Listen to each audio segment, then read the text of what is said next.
আকিকাতে গরু জবাই করে সমাজের বিত্তশালীদেরকে দাওয়াত খাওয়ালে আকিকা পূর্ণাঙ্গ হবে কিনা। আকিকার গোশতটা কোরবানির গোশতের মতো, আপনি এটা যদি ধনীদেরকে খাওয়ান তাতেও আকিকা হয়ে যাবে, গরিবদেরকে খাওয়ান তাতেও আকিকা হয়ে যাবে, নিজে খান তাতেও আকিকা হয়ে যাবে। কিন্তু উত্তম এবং ভালো হলো কিছুটা নিজেরা খান, কিছুটা আত্মীয় স্বজন প্রতিবেশীদেরকে দেন, আর কিছুটা দান টান করেন।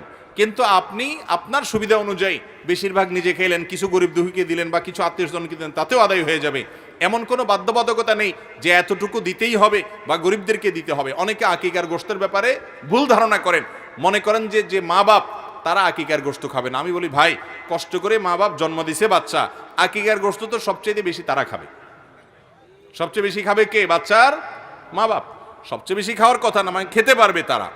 অতএব আকিকার গোশত ধনীদেরকে দিলে হবে না এমন না। তবে হ্যাঁ, যেটা প্রশ্ন করা দরকার ছিল সেটা করেন নাই, সেটা হলো আকিকার গোশত এটা দিয়া অনুষ্ঠান করার নাম করে মানুষকে কার্ড দিয়া দাওয়াত দিয়া এনে এরপরে টেবিল চেয়ার নিয়ে বসে চাঁদা নেওয়া, এটা গর্হিত কাজ, গুনাহের কাজ।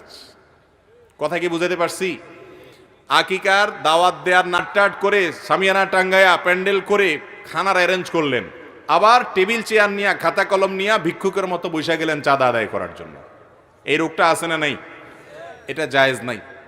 এটা হলো মানুষকে লজ্জায় ফেলে তার কাছ থেকে চাঁদা নেওয়া। এই কাজ করার চাইতে হোটেলে ব্যবসা করা অনেক ভালো।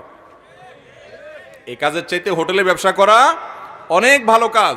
কারণ হোটেলে, বেশিরভাগ হোটেলগুলোতে মানুষ খাওয়া দাওয়া করার পর এরপরে যাওয়ার সময় বিল দেয়, ঠিক না? ঠিক।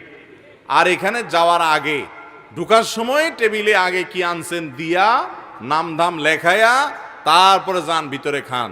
খাইবেন 500 টাকা, দিতে হবে 5000 টাকা, ঠিক না? ঠিক।